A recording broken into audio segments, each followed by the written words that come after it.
Bien-aimé dans le Seigneur, on a vu qu'on peut ramener quelqu'un, on peut rétablir aussi la relation. C'est important. Donc, bien-aimé, toi-même déjà, tu as un travail à faire à ton niveau et tu feras aussi ce travail avec les autres. Seigneur, je remets ce moment entre tes mains parce que tu es Dieu. Je te prie d'agir, je te prie de te manifester. Je te prie encore de glorifier ton nom, s'il te plaît. Merci Seigneur pour tout ce que tu fais. Merci parce que nous croyons que c'est toi qui nous conduis. Merci parce que nous savons que tu vas encore te révéler ce soir pour la gloire de ton nom. Seigneur Jésus, sois béni éternellement pour la gloire de ton nom. Merci encore parce que tu vas nous permettre et tu vas nous enseigner encore et tu vas nous éclairer sur comment faire et sur ce qu'il y a à faire pour que nous puissions nous réconcilier avec toi, avec ta parole et avec notre prochain. Merci Seigneur, au nom de Jésus. Amen. Bien-aimés et frères, chers frères et sœurs en Jésus, nous allons laisser la servante nous conduire aujourd'hui, diriger ce moment. Et il y a une révélation qu'elle porte, que le Seigneur lui a donnée. Elle va donc nous éclairer là-dessus pour la gloire de Jésus. Au nom de Jésus, Amen. Soyons bénis. Amen. Bonsoir, bien-aimés dans le Seigneur. Que la puissante main de notre Dieu nous dirige ce soir. Nous lui rendons déjà grâce pour les éditions précédentes que nous avons eues, parce que vous savez, c'est aussi une bénédiction de savoir réparer ce que nous avons gâté, ce que nous avons détruit. Et quand on parle de réconciliation, nous sommes nombreux à penser que c'est une chose mauvaise parce que nous ouvrons des portes, nous donnons accès à l'ennemi pour qu'on vienne encore nous toucher, pour qu'on vienne encore nous faire du mal. Mais ce soir, je dirais à quelqu'un, il faut comprendre exactement ce que Dieu veut. Il y a deux côtés dans une réconciliation. Il y a deux côtés dans une réconciliation. Quand on parle, la nature de la réconciliation, même c'est ramener des personnes à la bonne entente. On s'est entendu un jour, mais nous n'avons pas été prudents. Nous n'avons pas été vigilants. Nous n'avons pas compris que dans une entente, il y a des choses qu'on ne doit pas dire, des choses qu'on ne doit pas mettre en avant, des choses qu'on ne doit pas manifester. On ne doit pas se laisser aller. Parce qu'une entente peut être une amitié. Une entente peut être une relation profonde, basée sur je ne sais pas quoi. Mais je sais que la Bible nous dit que deux personnes ne peuvent pas aller ensemble si elles ne se sont pas accordées. Donc aujourd'hui, loin de nous le mépris. Parce qu'en général, l'autre dit, certaines personnes disent non, je vais rétablir encore ça parce que ça va me servir à quoi? Le problème n'est pas de rétablir cette relation, c'est de ne pas manifester le mépris envers cette personne et ce que cette personne est. Parce que les enfants de Dieu, les hommes ne comprennent pas.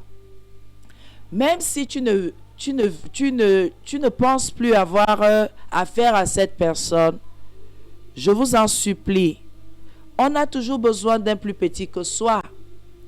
On a toujours besoin de quelqu'un quelque part un jour. Même si on a de l'argent, même si on vit dans une opulence et dans une suffisance totale, on a toujours besoin de quelqu'un. Plus petit ou plus grand que nous, ou au même niveau que nous, on a toujours besoin de quelqu'un. Et le Seigneur voudrait qu'on ait de bons cœurs, les cœurs qui n'ont pas des coffres où les ténèbres sont en train de se manifester.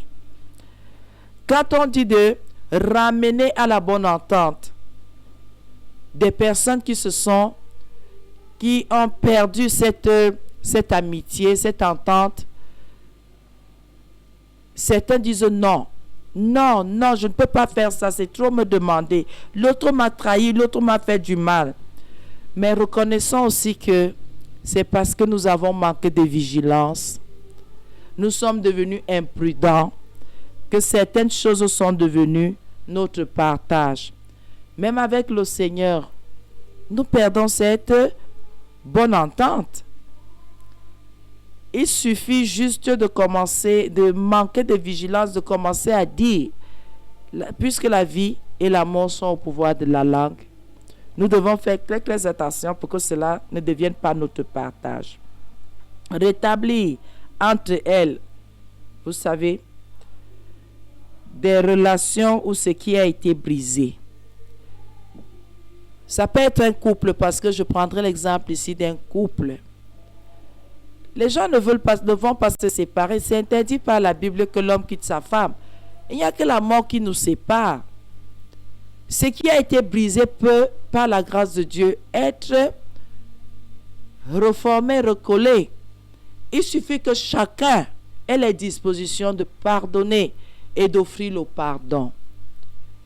C'est ça le problème. Même si l'autre est fautif du premier niveau jusqu'au dernier niveau, est-ce que tu peux lui offrir le pardon? Est-ce que tu peux abandonner les charges?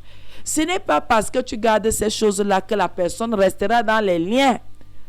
Peut-être l'autre a des bonnes dispositions. Les bonnes dispositions de son cœur sont que elle regrette profondément ce qu'elle a pratiqué. Mais si toi tu gardes cette personne en captivité, c'est pas sérieux.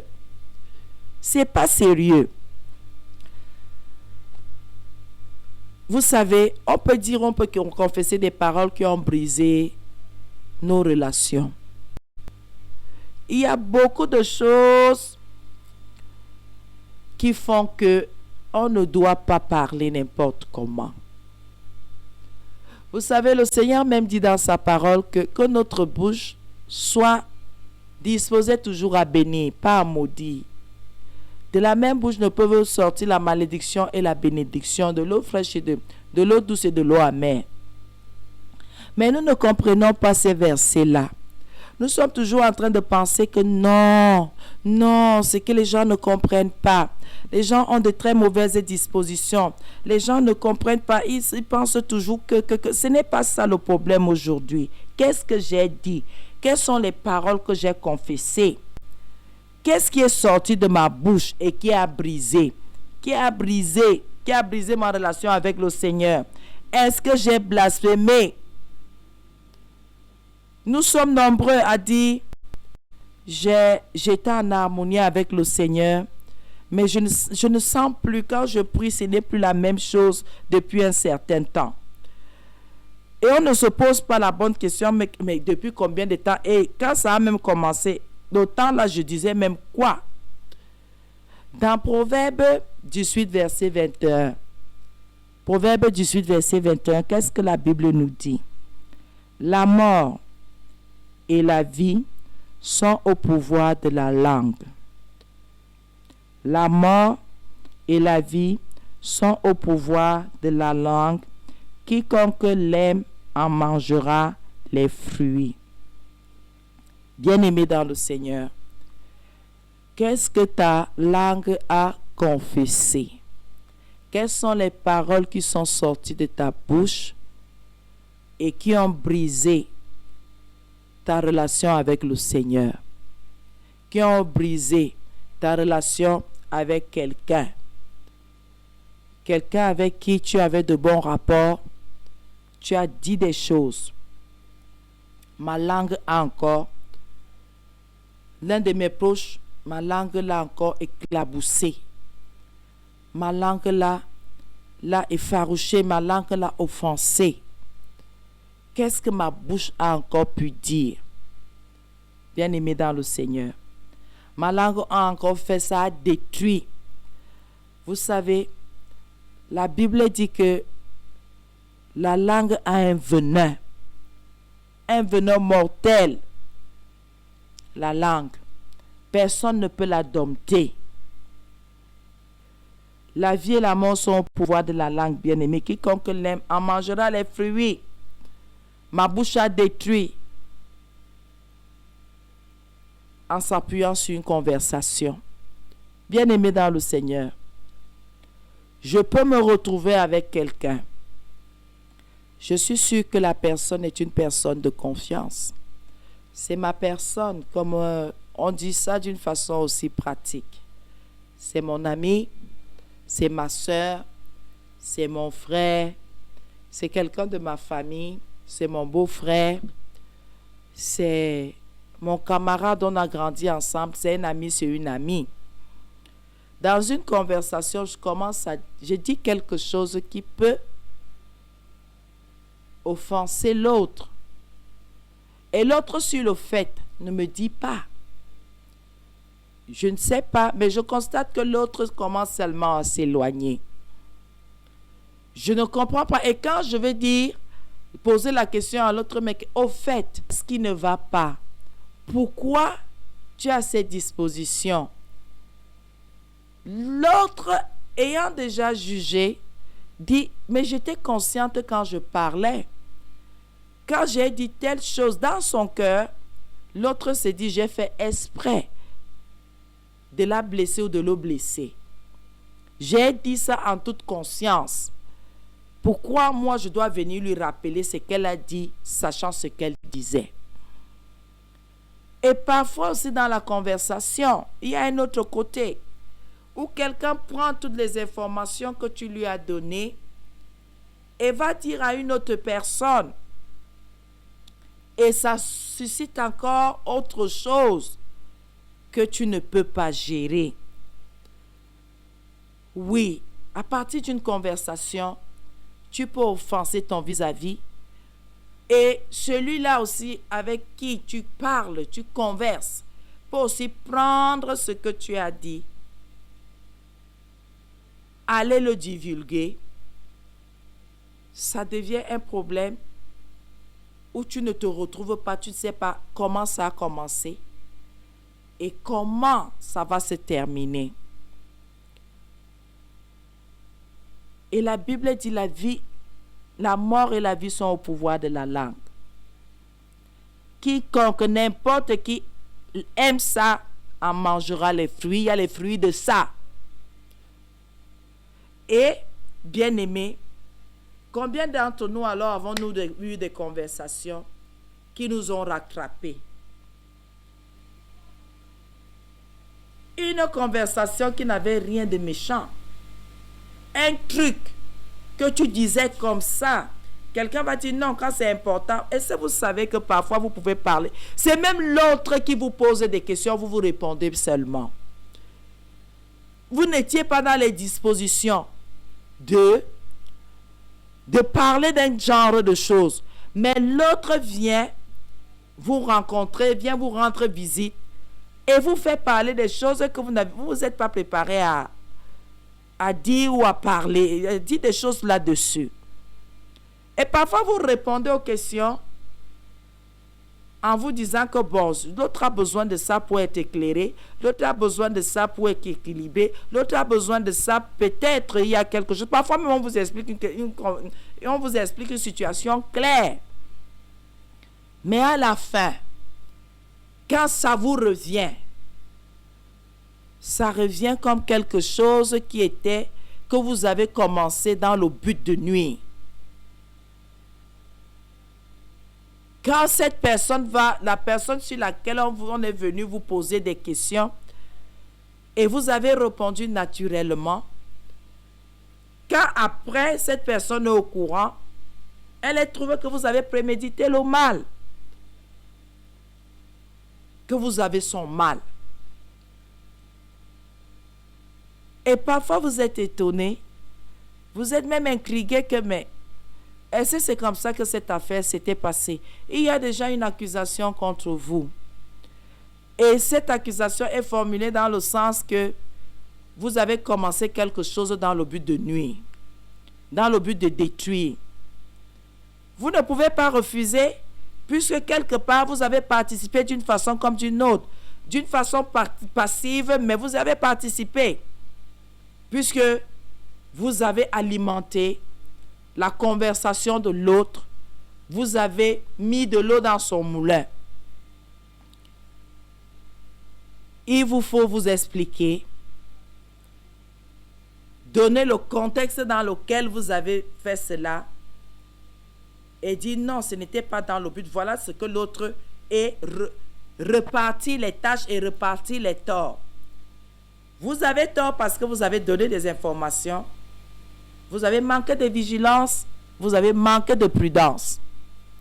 Oui, vous avez tort. Mais c'est l'autre qui m'a incité. Vous aurez pu discerner.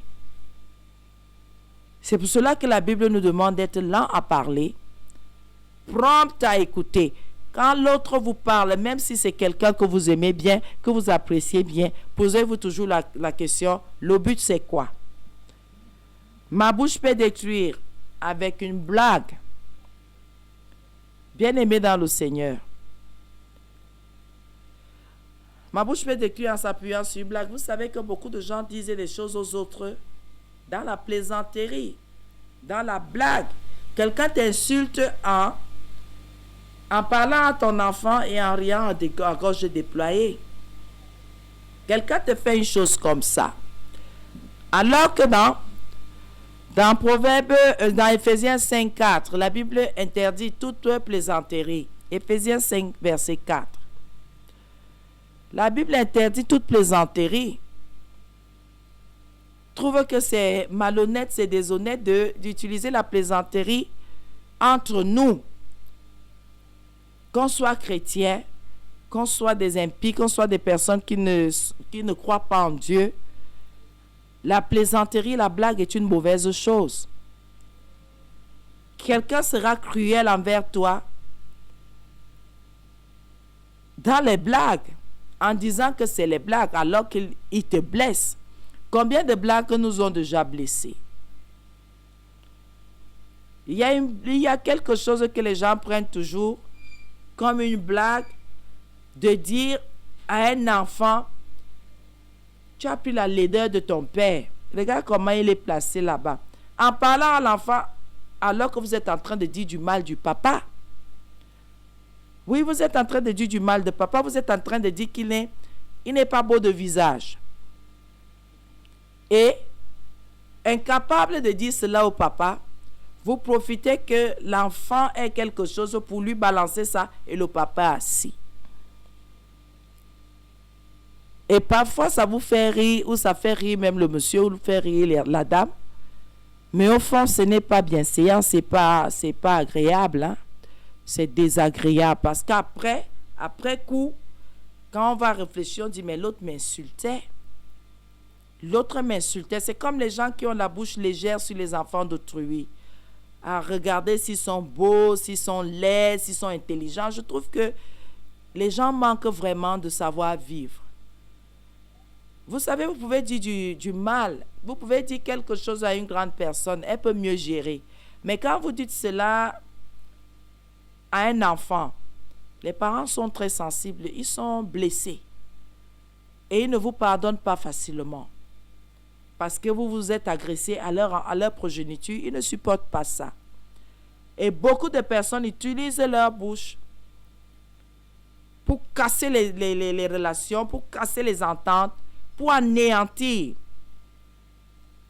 Oui, il y a beaucoup de personnes qui font des choses comme ça. Ça, c'est le manque de savoir vivre. La Bible interdit les blagues. Les blagues ne sont pas bien. C'est une ruse pour être cruel envers les gens.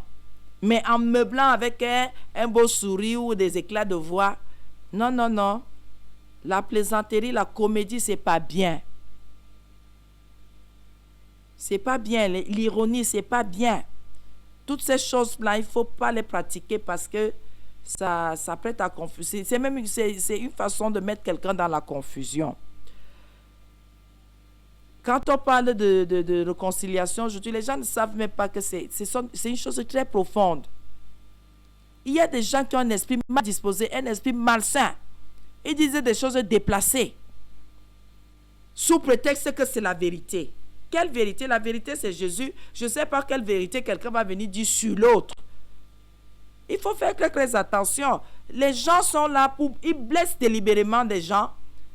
Mais ils disaient que tu es en train d'aggraver le problème alors que ce n'était rien. J'ai dit ça comme ça. Non. Si tu as offensé quelqu'un, il faut réparer. Excuse-toi et que ce soit sincère. Il faut t'excuser. Si l'autre est déjà offensé, ça veut dire que tu as dit quelque chose qui n'était pas bien. Non, il y a des gens qui se fâchent facilement. Mais si tu sais qu'il y a des gens qui se fâchent facilement, toi aussi, aie des dispositions de ne pas les mettre dans cet état. C'est ça le savoir-vivre. Il faut savoir mettre les autres à l'aise comme toi-même tu es à l'aise. De toutes les façons. Moi, je ne sais pas si le fait de blaguer, parce que moi, je ne sais pas pourquoi les gens blaguent. Quand on parle des choses simples, d'une façon simple, mais les blagues, je trouve que il y a du calciné en bas. Il y a quelque chose de malsain en bas. Il ne faut pas souvent accepter les blagues. Et je vois certains disent les blagues de mauvais goût, comme s'il y avait des blagues de bon goût. Les blagues sont mauvaises. Quand la Bible interdit quelque chose, les plaisanteries, ce sont des blagues qu'il ne faut pas faire. Parce que quelqu'un finit, il a le prétexte qu'il a blagué alors qu'il a offensé les gens. Et maintenant, quand il faut s'excuser, il trouve qu'on lui en demande trop alors que les autres sont blessés. Alors que les autres sont blessés. Si quelqu'un est déjà blessé, il faut t'arrêter et examiner ce qui est sorti de ta bouche et réparer ça là, parce que plus ça met du temps, plus la blessure s'aggrave et l'autre commence à ruminer des choses mauvaises. Il faut savoir réparer les choses avant qu'elles ne prennent de l'ampleur. Et quand quelqu'un est déjà blessé, ne dites pas je blaguais, toi aussi tu prends trop mal les choses. Non. Dès que quelqu'un est offensé, arrêtez-vous. Ne dites plus rien. Arrêtez-vous. Dites qu'est-ce que j'ai dit. Et dès que vous réalisez, l'autre vous renvoie ce que vous avez dit. Dites-lui pardon, excuse-moi. C'est vrai, je ne devais pas te dire ça. Il faut savoir présenter ses excuses pour qu'on soit pardonné. Il faut savoir le faire.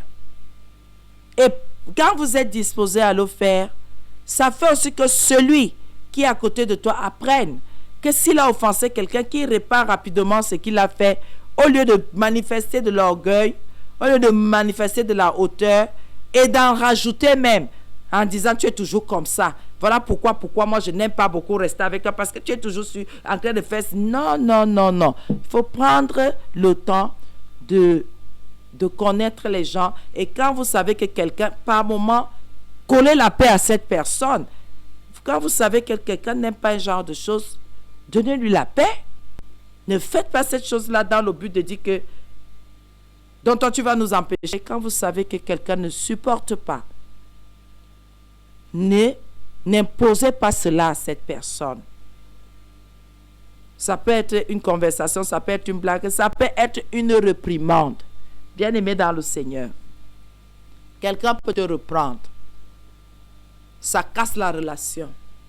Alors que la réprimande et la correction sont là pour ramener quelqu'un sur le bon chemin, et que quelqu'un qui était déjà imprudent, se ressaisisse. Non. Mais vous allez voir, la plupart des relations sont brisées par rapport au fait que quelqu'un a eu de l'amour pour l'autre et lui a dit non, pas ça. Et ceux qui sont face à nous ne comprennent pas que c'est une marque d'amour. Quand quelqu'un te dit ne fais pas ça, quel est l'intérêt de cette personne de vous dire cela? C'est pour vous empêcher de vivre. Vivre quoi alors qu'il y a des risques là-dedans? C'est comme une jeune fille. Tu lui dis non. L'affaire des hommes là, ne t'empresse pas. Tu auras tout le temps. Tout le temps. Quand tu vas te marier, tu auras un homme à ta disposition tout le temps. Tu chauffes pourquoi? Tu t'agites pourquoi? Le risque que tu veux prendre là, cet homme-là peut te parler, mais il n'ira nulle part avec toi. Ce que tu entends, il te dit là, peut-être tu n'es même pas la seule, peut-être tu n'es même pas la première. Garde-toi. À force de te garder, tous ceux qui ne sont pas pour la bonne marche de ta vie vont te laisser tomber pour aller là où c'est facile. Ne t'empresse pas. Tu trouveras toujours un mari de toutes les façons. Il y a quelqu'un que le Seigneur va susciter pour toi. Que tu sois chrétienne, que tu ne sois pas, le Seigneur bénit. Il pleut sur les doigts des justes et des injustes. Le Seigneur Jésus est venu mourir. Hein. Le Seigneur Jésus est venu mourir pour toute l'humanité. Pour tout le monde. Et c'est pour cela, dans la réprimande, on éveille la prudence, l'intelligence est interpellée, et quand quelqu'un accepte la réprimande, la mort s'éloigne de son âme. Quant à la correction, nombreux sont ceux-là qui ne s'arrêtent pas quand il y a correction. La correction, le Seigneur a donné la correction aux hommes. C'est par rapport aux enfants, aux fruits de nos entrailles. Nous donnons de la correction à nos enfants quand ils s'éloignent du chemin pour les ramener à l'ordre. Et quand quelqu'un a déjà du mépris pour la correction, cette personne a des dispositions à se perdre. Quand maintenant, pendant la correction, nous nous retrouvons en train de dire, en train de frapper comme si on n'avait pas de l'amour, on brise une entente. Dans la correction, vous savez, les enfants ont des dispositions parfois diaboliques. Donc quand l'ennemi s'est déjà mêlé d'une relation entre un papa et son fils, entre une maman et son fils, les enfants et leurs parents, ces relations qui doivent être des relations de construction, on bâtit un homme pour l'avenir, deviennent conflictuelles, les relations de conflit. Donc, il y a déjà quoi? Il y a déjà conflit, ce qui suscite quoi? Une rupture.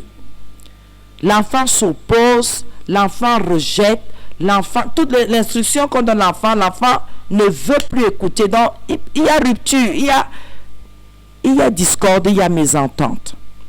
Ce qui fait quoi? Ce qui fait que dans cette maison, il y a beaucoup de choses qui vont commencer à remonter dans le but de détruire. Comment rétablir? Comment un parent qui donne une correction pour ramener son fils sur le bon chemin peut-il se retrouver en train de rechercher la réconciliation avec cet enfant qui a des dispositions à se perdre? En changeant de méthode. Mais ici, je serai un peu rude. Je ne peux pas arranger un conflit avec mon enfant. Si l'enfant a déjà des dispositions à contester mon autorité, je ne suis pas d'accord avec ça. Mon autorité doit s'asseoir. Je ne négocie pas avec mon enfant pour que l'autorité soit. L'autorité est. La correction va être. Parce qu'avec l'enfant, ça ne se négocie pas, je vous en supplie. Je te dis et tu le fais. Tu obéis. Dès qu'on commence à négocier, il trouve qu'il a quelque chose à dire.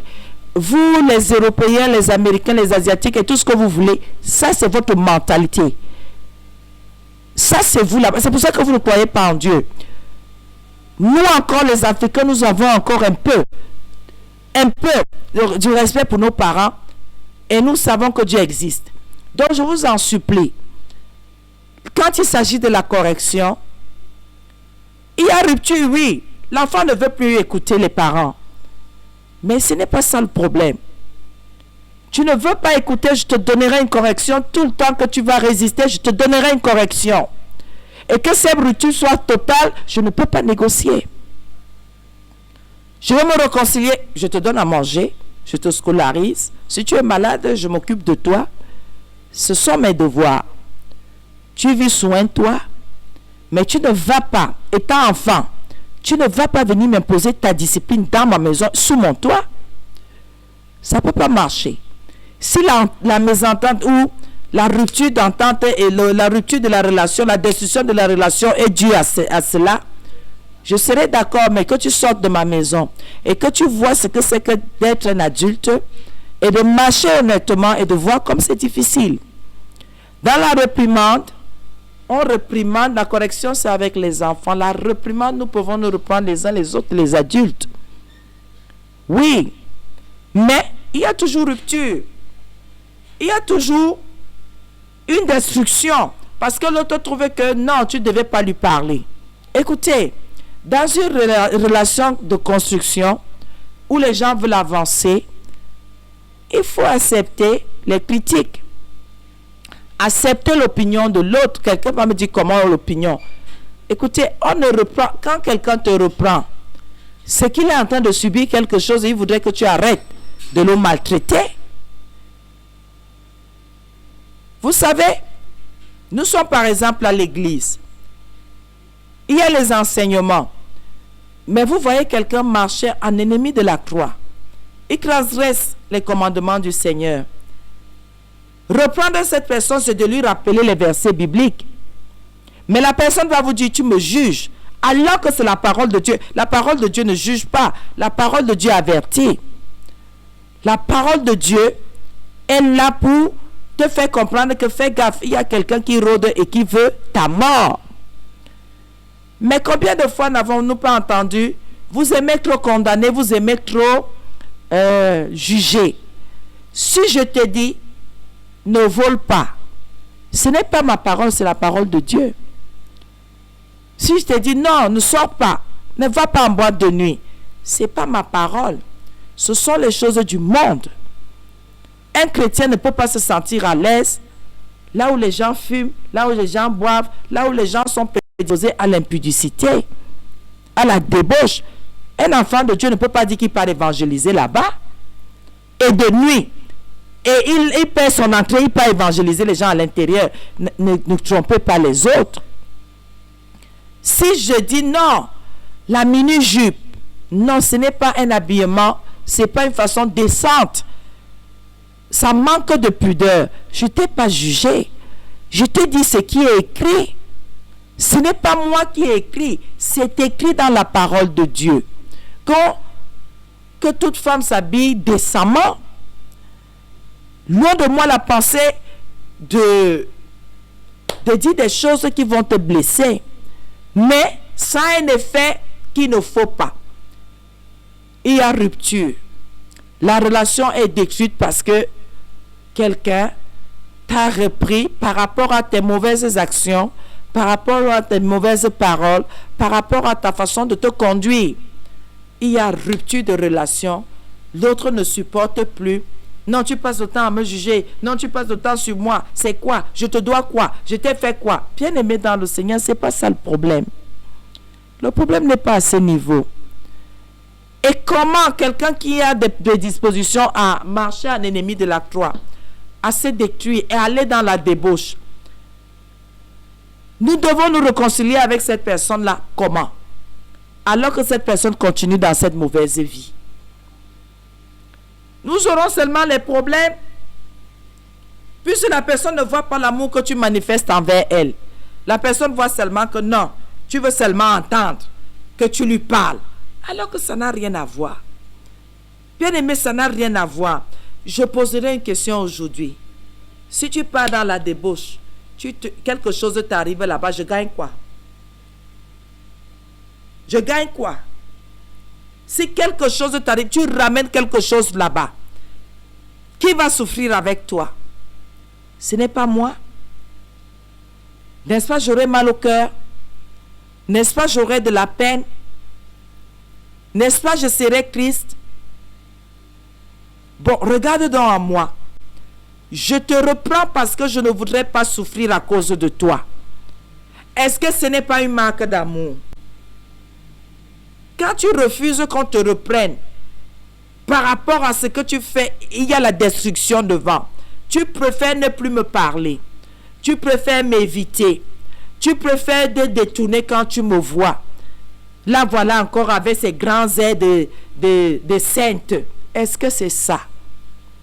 Tu veux alors que je te laisse et qu'un jour tu me fasses des reproches, que pourquoi tu ne m'avais pas dit, mieux je te dis, tu te fâches de moi, non? Et que je vienne encore m'excuser auprès de toi, comme si moi j'avais tort, alors que c'est toi qui as tort. Pourquoi vous préférez les gens qui vivent avec vous d'une façon pas correcte? Si je ne te reprends pas, je te vois t'égarer du chemin. Tu dis que tu es chrétien, tu dis que tu es chrétienne. Je te vois Tu es déjà dans la négociation avec certaines choses, avec le monde. Je te dis, frère, fais attention. Le fait de t'avertir est une mauvaise chose. Et quand bien même je te trouvais déjà en train de pratiquer, si je te dis, non, pas comme ça, je te reprends. Est-ce que c'est parce que je te déteste? Ne mettez pas les mots qu'il ne faut pas à certaines places. Je ne te juge pas. Tu te dis, enfant de Dieu, je te rappelle la parole de notre Père. La parole de notre Maître. Est-ce que c'est faire mal? Et tu me fais culpabiliser au point où c'est encore moi qui viens chercher à ce que ça s'arrange, alors que tu sais que tu es dans le mal. Bien aimé, ce n'est pas très évident. Il y a un deuxième niveau, parce que nous étions au premier niveau, là où nous avons parlé de la conversation, de la blague, de la réprimande et de la correction. Le deuxième niveau, où nous avons dit confesser des paroles qui ont brisé une relation en s'appuyant sur la colère. Vous savez que si vous ne gérez pas bien votre colère, vous maudissez plus dans la colère que vous ne bénissez, non? C'est pour cela que quand on parle de la colère dans Jacques, il dit, mettez-vous en colère et ne péchez pas. Ne dites pas des choses qui ne sied pas avec la parole de Dieu, qui ne vont pas avec la parole de Dieu, qui ne glorifient pas le nom du Seigneur. Mets-toi en colère, crie, mais ne sors pas de jurons de ta bouche, ne dis pas des choses bizarres.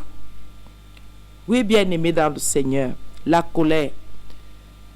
Quelqu'un a sûrement fait quelque chose, tu es mécontent, mais garde le cap. Ne dis pas des choses que tu ne pourras pas réparer après. Garde le cap. Reste dans le contexte de ton mécontentement. Ne va pas au-delà de ça. Ne pense pas à hier, avant-hier. Ne sors pas ton cahier de souvenirs.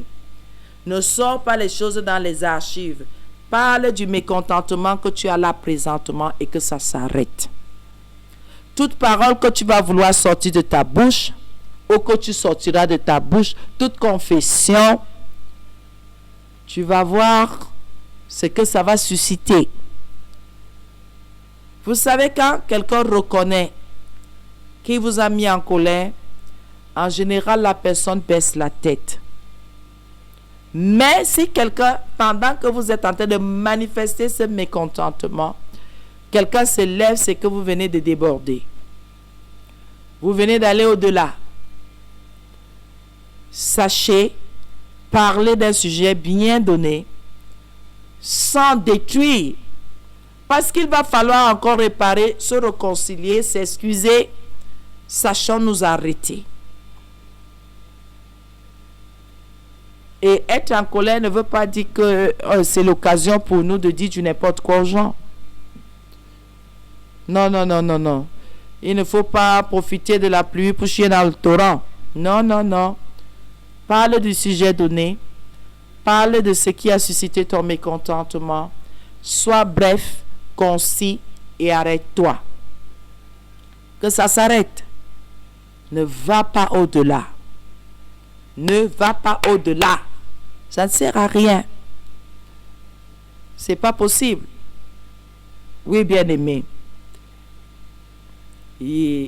Parce qu'en général, dès que vous commencez, vous débordez, vous sortez du cadre, c'est une dispute qui commence.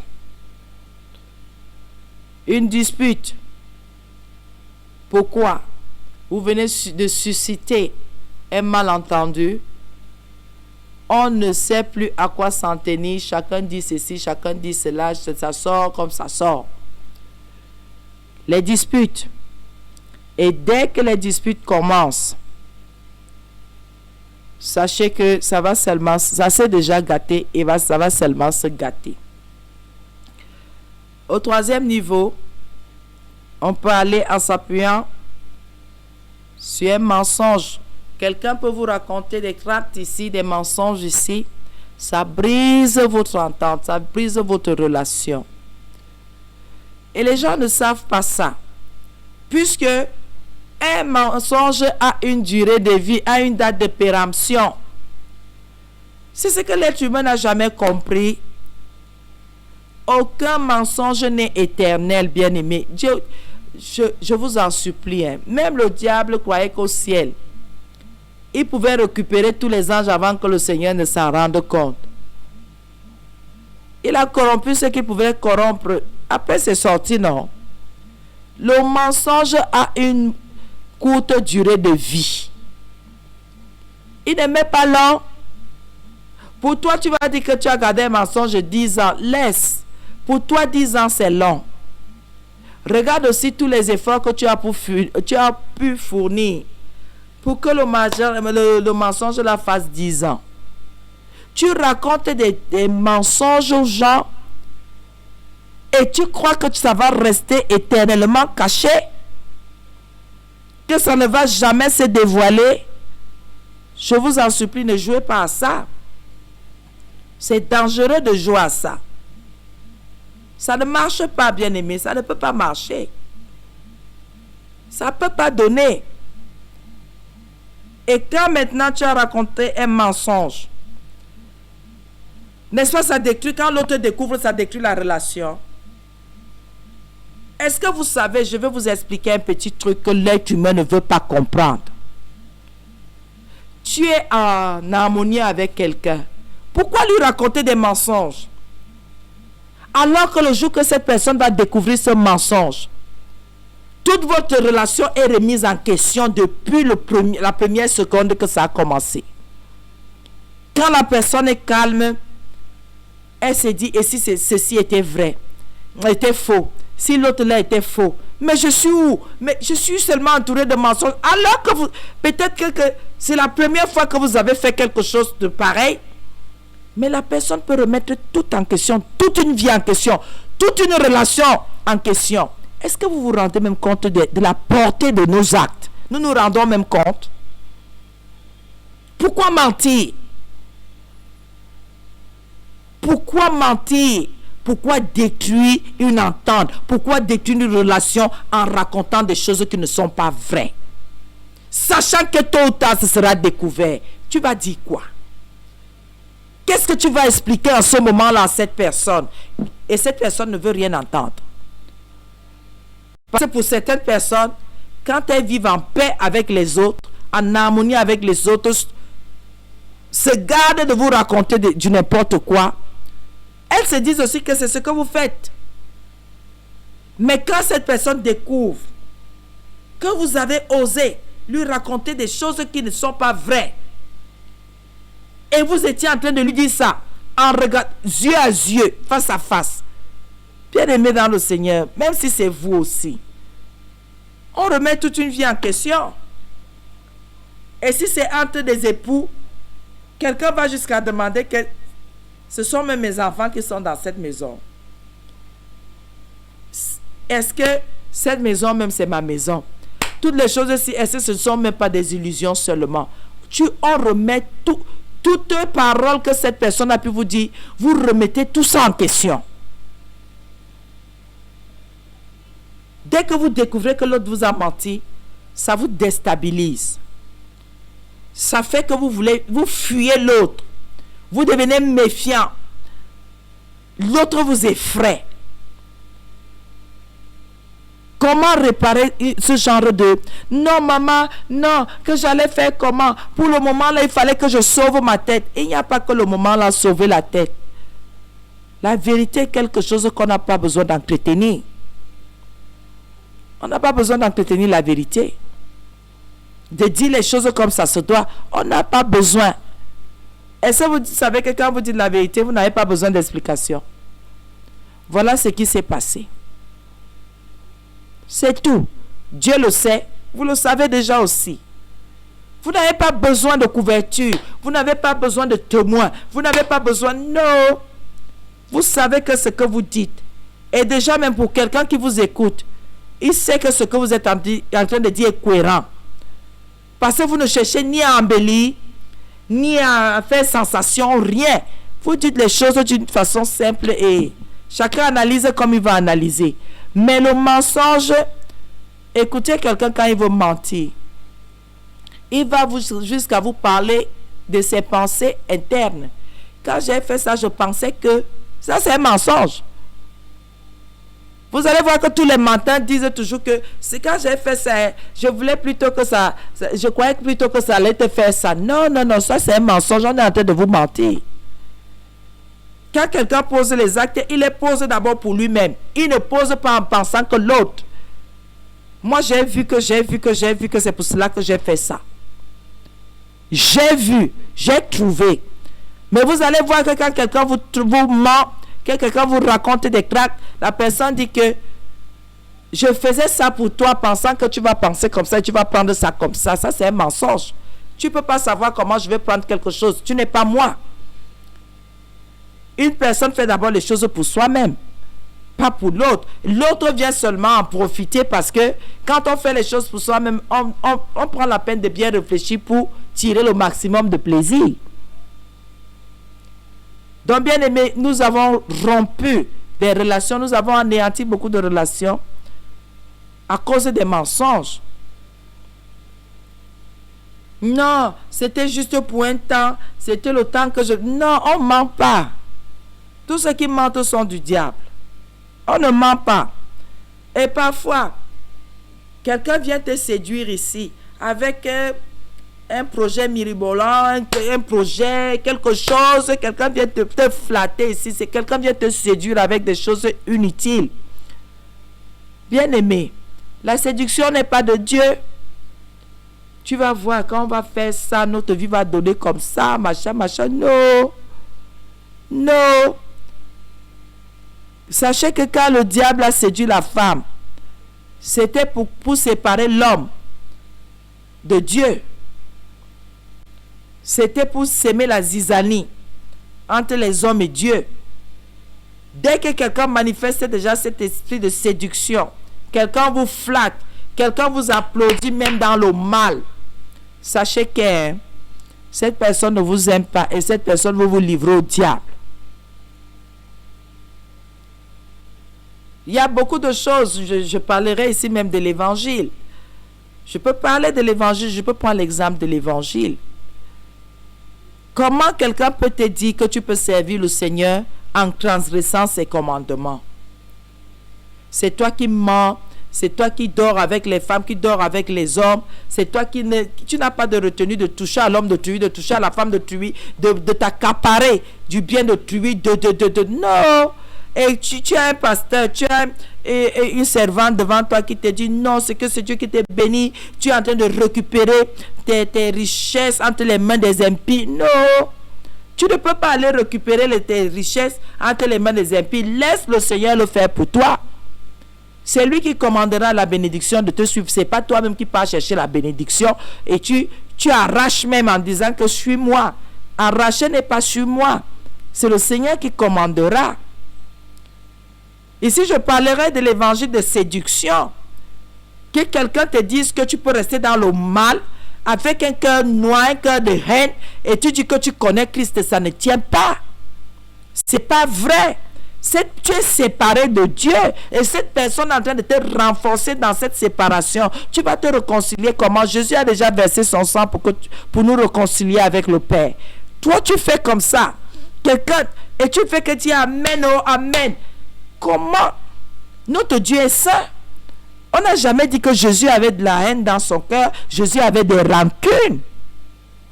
Avec tout le mal que les hommes ont fait, le Seigneur Jésus n'a pas pris ça en compte. Il a pris ça en compte dans le but de nous laver, d'alléger notre condamnation. Il a dit, l'acte dont les ordonnances nous condamnaient, l'acte dont les ordonnances nous condamnaient, dont il y avait quelque chose qui témoignait contre nous, a été effacé. A été effacé. Comment donc je dois venir? Je viens t'enseigner. Je dis, je viens de la part du Seigneur. Et je te dis que non. Il faut faire que cet acte-là ressuscite dans ta vie. Les ordonnances qui étaient contre toi doivent revenir contre toi alors que Christ a donné de sa vie. Pour cet acte-là. avec ses ordonnances, avec ses écrits, qui disaient que tu as fait. Le Seigneur dit qu'il est venu. Et il est venu porter tout ça, il est venu annuler, il est venu effacer. C'est la séduction. Parce que tu veux rester dans les mauvaises voies. Quelqu'un vient te prêcher un genre de jeu. L'évangile de la séduction. Vient te séduire comme le serpent avait séduit la femme. Pour tomber dans une désobéissance éternelle. Et toi tu dis oui. À ce prédicateur, oui. À ce genre d'enseignement. Non, tu n'es pas clair. Tu aimes les flatteries. Tu aimes la séduction. La séparation avec Dieu est évidente. Et ne vous gênez pas. Même le diable se transforme en ange. On dit se transformer. Il n'est pas un ange de lumière. Se transforme en ange de lumière. Donc il produit des effets spéciaux. Faites attention. Moi je prie alors ça donne. Et après pourquoi c'est suivi de chagrin?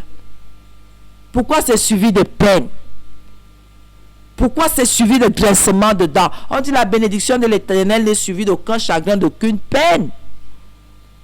C'est pour cela, bien-aimé, j'interpelle quelqu'un ici. Quel est l'enseignement que tu écoutes et qui te sépare de Dieu? Qui a endurci ton cœur? Au lieu de le briser en 1000 morceaux pour que le Seigneur vienne maintenant le colmater et pour que lui règne. La séduction, la flatterie. La flatterie. Il ne faut pas accepter ce genre de choses. Et maintenant, toi, tu as été en harmonie avec le Seigneur, tu le craignais. Quelqu'un vient te donner un évangile où tu ne crains plus Dieu. Tu commences à croire que le Seigneur, c'est le clou de ton WC. C'est la serpillière de ta porte. C'est ton marchepied. Tu fais n'importe quoi, tu viens à l'église et tu fais les témoignages. Alors que tu sais que tu n'honores pas Dieu dans ta vie. Que tu ne respectes aucun de ses préceptes. La séduction n'est pas une bonne chose. Et les gens qui vous applaudissent là pendant que vous êtes dans le mal.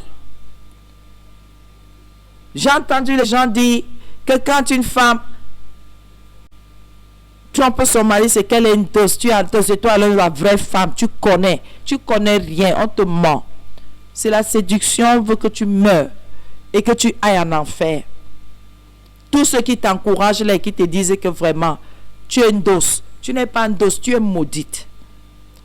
Tu es maudite et tu manifestes la malédiction. Et tous ceux qui t'encouragent là, vous avez un même démon, les mêmes trucs, les mêmes malédictions. C'est pour cela qu'elles se côtoient et se réjouissent de la sorte. Tu brises la relation avec ton mari, tu brises ta relation avec Dieu. Et ceux qui sont en train de t'acclamer là, c'est la séduction, ils te flattent pour rien. Et après, quand tu n'es pas là, ces mêmes gens se moquent de toi. Parce que c'est ça le revers de la médaille. Vous savez, on peut casser une entente, on peut casser encore nos relations avec une hypocrisie, le fait de ne pas savoir dire les choses comme ça se doit, faire semblant. Vous savez, cette attitude est fréquente chez les humains, faire semblant. Les humains savent beaucoup faire semblant. Oui, bien-aimés dans le Seigneur, nous continuons notre prédication concernant la rupture, la mésentente, la cessation de relations entre les gens parce que nous les avons trompés. Et une tromperie qui a été dévoilée, qui a été découverte. C'est souvent très douloureux et ça suscite beaucoup de colère et de ressentiment. Et quand c'est arrivé, comment je fais pour réparer ça? Puisqu'en général, l'autre ne veut même plus qu'on lui parle.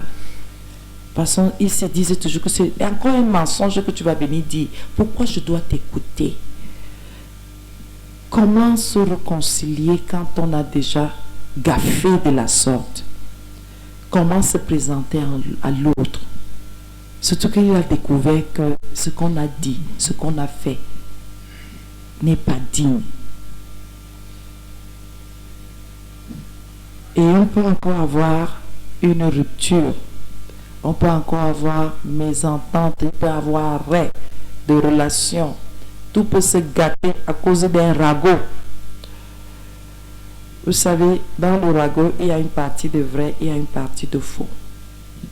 Donc il y a une information que quelqu'un peut grossir. Quelqu'un peut aggraver les faits. Et ça devient blessant.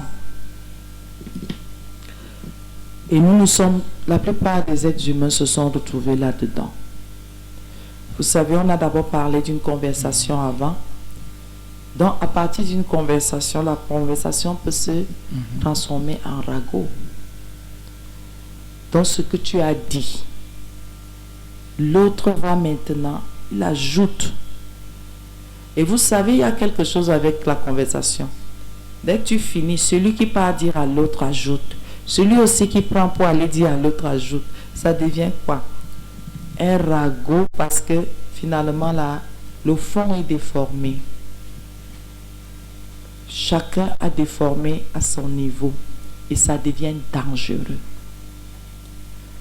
Vous savez, bien aimé, quand il y a cassure par rapport à un ragot, parfois vous ne retrouvez même pas la source. Ça vous tombe dessus et quelqu'un va prendre la dernière personne qui a parlé, porte tout cela et vient vous déposer ça en disant: voilà ce que tu as dit. Voilà ce... Non, ce n'est pas ce que j'ai dit. Tu as dit, l'autre a dit que c'est toi qui avais dit, alors qu'il y a déjà eu 5 personnes entre cette personne-là et vous. Et maintenant, si l'autre est bien disposé, vous pouvez vous expliquer en disant: voilà ce que j'ai dit. Et j'ai dit ça à tel. C'est là où je me suis arrêtée. Mais quand quelqu'un veut à tout prix vous salir ou salir votre réputation, va prendre ce que la 5e personne a raconté et vient vous jeter tout cela sur le corps. Et parfois, ça détruit tellement les relations parce que vous avez maintenant 5 ennemis. Personne ne reconnaît qu'il a rajouté, qu'il en a rajouté, qu'il a ajouté son sel ou son piment là-dedans. Tout le monde en a contre vous. Vous voulez même expliquer, vous allez expliquer quoi? Qui va vous écouter? Personne ne veut écouter. On a déjà trouvé un bouc émissaire et il faut montrer que c'est vous qui êtes la source de toute la mésentente là, de toutes ces relations cassées. Donc les amis se sont agrippés, les amis se sont agités, les amis se sont insultés à cause de vous, alors qu'à la base, ce n'était pas un ragot, c'était une conversation. Et je peux vous assurer, une conversation peut devenir un ragot. Parce qu'il est dit, il n'y a pas de fumée sans feu. Vous pouvez donner une information, cette information devient une bombe. Une information simple, basée sur quelque chose de clair et sur une vérité qui est. Mais au bout de quelques mois, quelques semaines, quelques jours, cette information devient une bombe. Quand elle revient à vous, vous ne reconnaissez même pas un seul mot, une seule phrase de ce qui est sorti de votre bouche. Et la destruction est totale. Et les rancœurs, les rancunes, les animosités, tout cela remonte, c'est contre vous. Comment réparer? Vous allez commencer de quel côté? Plus c'est une seule personne, avec la personne avec laquelle vous avez fait ce truc-là, qui est comment? Et parfois, quand vous venez, vous voulez dire à la personne que mais on avait eu tel... ne me prononce pas. Comment je te prononce pas? La personne n'est plus avec vous. Elle veut seulement que tout retombe sur vous. Et quand tu as connu ce genre de relation, tu es amer. Tu ne veux même pas que quelqu'un te parle. Tu dis seulement que les gens sont remontés contre toi à tort. Mais si tu avais fermé ta bouche aussi et ne pas commencer cette conversation. C'est pour cela que dès le premier jour, nous avons commencé que le tort est partagé. Il faut pas, même si les autres sont allés grossir, il y a un fond. L'information que tu as donnée, même si ça n'a pas tourné comment là maintenant, c'est un boomerang. Ça revient. Ça revient. Il faut faire attention, notre bouche là. La langue, c'est un venin. Et un venin mortel. Et quand on découvre ces choses-là, une médisance. Vous savez le sabotage. La bouche là. La bouche là, la médisance, c'est la mort dans la vie de quelqu'un. Quand tu médis de quelqu'un, c'est que tu es en train d'implanter les rejetons d'amertume et de mort dans la vie de cette personne. Amen. Amen, papa. Oui, oui. Au niveau de la médisance, bien aimé, je vais prendre juste même 3 ou 5 minutes maximum pour la fin de cette partie. Là où on a certainement brisé, rompu, cassé une situation, une relation à partir d'une médisance. Le mal qu'on a dit, on a terni parfois aussi la réputation de quelqu'un. On a dit du mal, médit. Ça casse trop. Et parfois, quand cette médisance a été dévoilée, même si on faisait confiance à quelqu'un, la confiance là meurt. Même si on marchait avec quelqu'un, on devient maintenant prudent. Ce n'est plus trop ça. Et nous, alors maintenant, nous, dans notre milieu, surtout nous chrétiens, il y a trop de médisance. Trop de médisance. Et c'est pour cela qu'aujourd'hui, il y a des enfants de Dieu qui ne se disent pas bonjour parce qu'on a dit ceci derrière. Parce que dans la médisance, la personne n'est pas toujours devant nous. La personne n'est pas toujours au courant. Ah oui, c'est vrai. Et ça brise les relations, ça casse les relations, ça casse même l'amour. Et ce qui fait qu'il y en a qui sont en assemblée, qui prient ensemble et qui ne se saluent même pas, qui ne sont plus ensemble. Les gens qui mangent ensemble, qui marchent ensemble, sont cassés. Ça peut aussi être en famille. Ça peut être aussi, oui, en couple, parce qu'il y a des femmes qui médisent de leur mari, des maris aussi qui en font de même. Et ce n'est pas normal. Mais vous savez, ce que nous disons tue beaucoup. Ce que nous disons casse beaucoup. Ce que nous disons vraiment brise beaucoup nos relations. Et parfois, on oublie que ce que nous avons dit a eu un impact.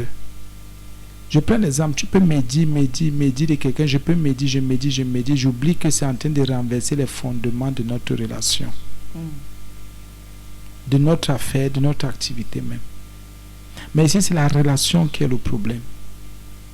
Parce qu'il faut, à un moment donné, rétablir, parce que quand on a tout fait, il faut ramener, il faut rétablir. Qu'ai-je dit? Qu'ai-je dit? Et si maintenant mes médisances ou ma médisance a été dévoilée, quelle attitude j'aurai? Comment l'autre va maintenant me voir, me regarder? C'est pas facile. Il faut que je reconnaisse mes torts.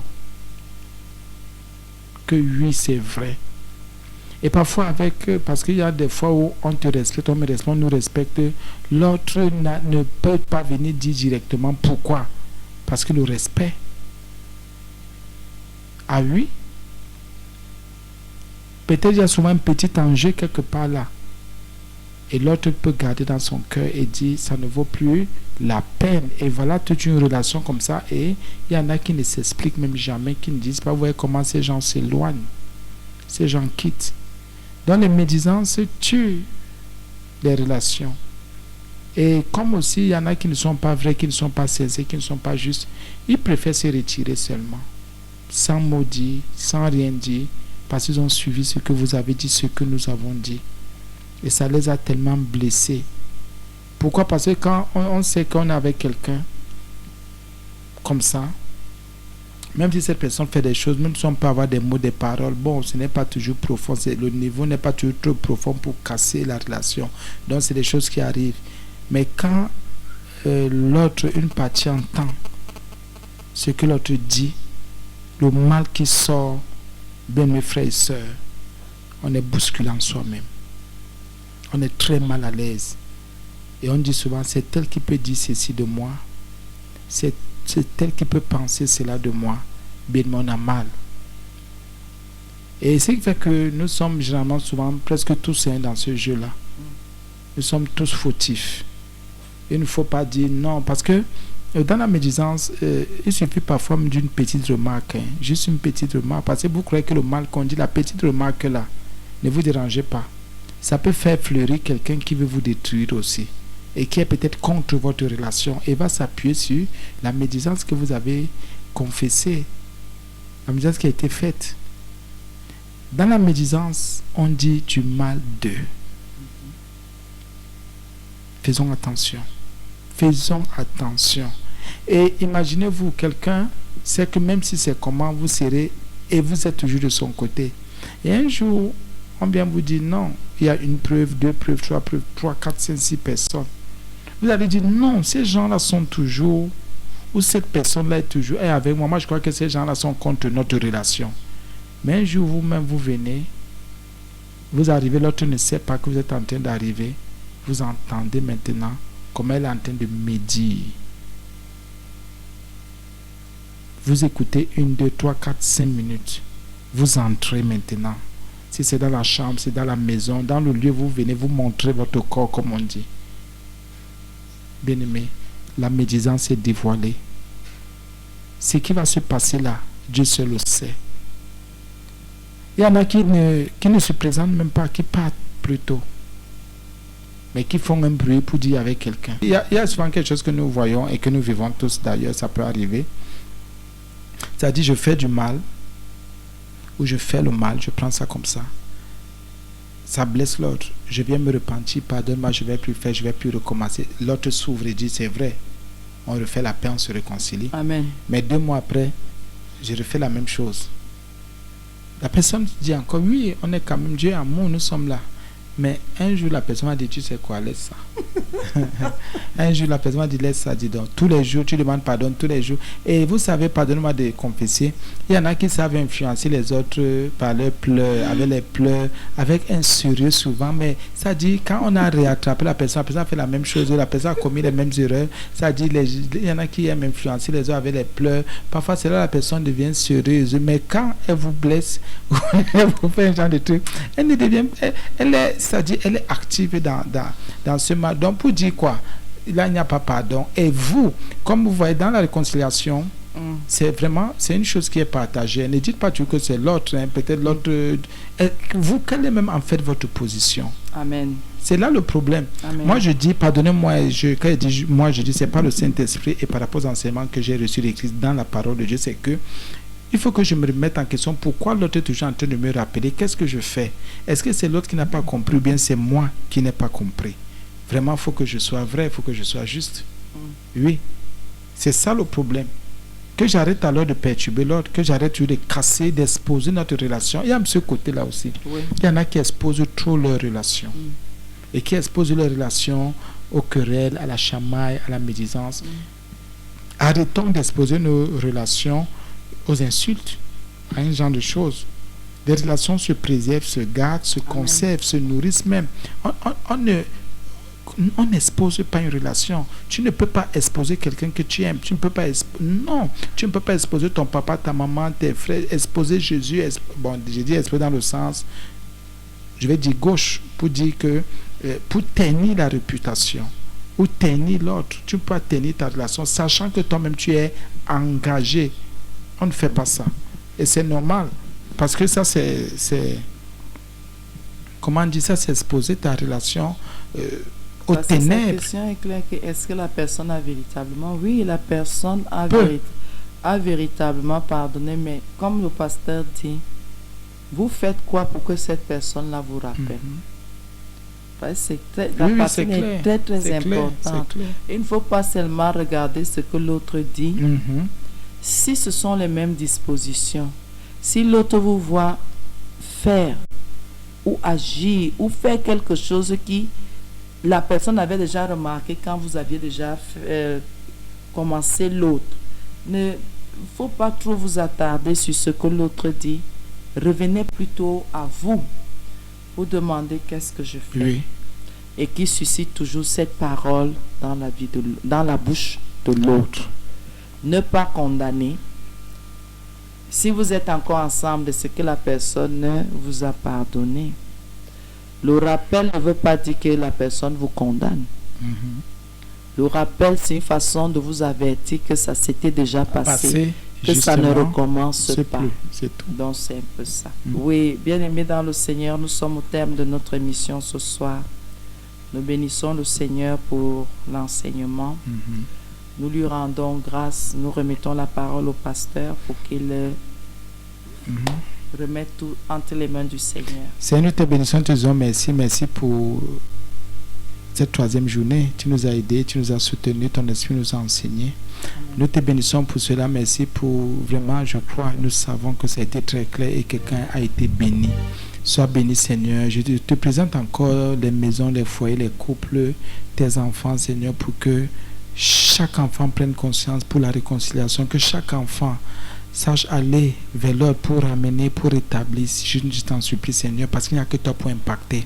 Agis dans les maisons, agis surtout encore, je t'en supplie, dans les cœurs, dans les pensées. Et je te prie aussi pour que tu délivres nos bouches, nos langues, Seigneur, de la mort. Merci Jésus pour ton peuple, merci pour tout ce que tu fais. Sois glorifié au nom de Jésus. Amen. Amen. Amen. Soyez bénis. Amen. Soyez